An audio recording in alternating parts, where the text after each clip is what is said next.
Halo semuanya, perkenalkan nama saya Ignatius Kevin Ananda Prasetya dengan NIM 21G10065.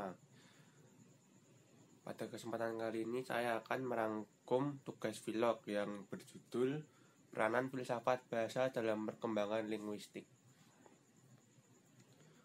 Filsafat merupakan ilmu tertua yang dipelajari oleh manusia. Dalam perkembangannya, filsafat yang tidak bisa lepas dari pembahasan mengenai bahasa melahirkan ilmu filsafat bahasa. Filsafat bahasa semakin berkembang karena bahasa memiliki fungsi subjektif yang menggambarkan pengalaman hidup manusia. Subjektivitas inilah yang akan terus memantik minat dari para aktor filsafat bahasa untuk mendiskusikan dan memperdebatkan aspek-aspek yang terlibat. Artikel ini mengkaji hubungan antara filsafat bahasa dan perkembangan linguistik. Pendekatan kualitatif dalam artikel ini direalisasikan dengan mengaplikasikan kajian pustaka kritis di berbagai literatur yang relevan.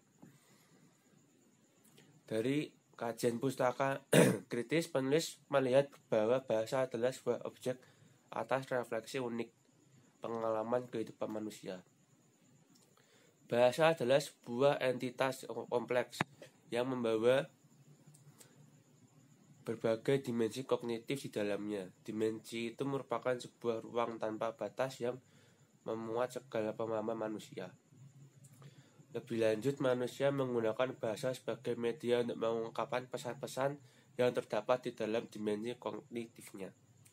Secara tegas, Ernst Cassirer, filsuf berbangsaan Jerman, mengatakan bahwa manusia adalah animal symbolism.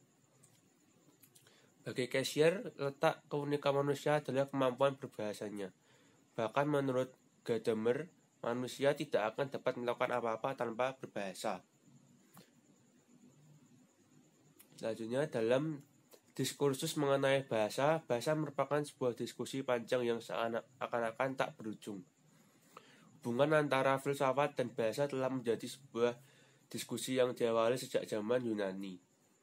Para filsuf pada waktu itu dapat mengidentifikasi bahwa bahasa melalui sebuah analisis atau telaah bahasa dapat memecahkan permasalahan dalam filsafat. Permasalahan seperti keadilan, kebaikan, kebenaran, dan hakikat yang ada mulai dapat dijawab dengan menggunakan metode analisis bahasa. Hal itu kemudian tetap bertahan dan dikembangkan oleh para ahli sejarah filsafat yang kemudian dikenal dengan nama filsafat analitik yang berkembang pesat di Eropa, terutama di Inggris pada abad ke-20. Berdasarkan penjelasan tersebut, dapat dikatakan bahwa bahasa mempunyai sebuah posisi yang sangat penting atau significant role dalam diskursus filsafat. Berdasarkan landasan dari filsafat, teori-teori mengenai bahasa atau linguistik memulai langkahnya sebagai teori utama. Terdapat 3 sarana berpikir ilmiah, yakni bahasa, matematika, dan statistika. Bahasa memungkinkan manusia berpikir secara abstrak, sistematis, teratur, dan terus-menerus, serta menguasai pengetahuan. Dengan bahasa, manusia berbeda dari binatang, dapat memikirkan dan membicarakan objek-objek yang tidak berada di depan matanya. Kehidupan dunia yang kompleks dibahasakan dalam pernyataan yang sederhana dan dapat dimengerti. Bahasa pun menjadikan kita dapat mengkomunikasikan pengetahuan kepada orang lain. Secara ringkas, bahasa membantu ilmuwan berpikir ilmiah, yaitu berpikir induktif dan deduktif.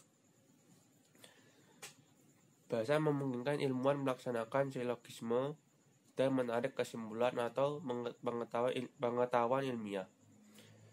Oleh karena itu, muncullah diskusi mengenai filsafat bahasa yang bertujuan memecahkan permasalahan di dunia berdasarkan sudut pandang bahasa. Sekian video reaction dari saya. Sekian dan terima kasih.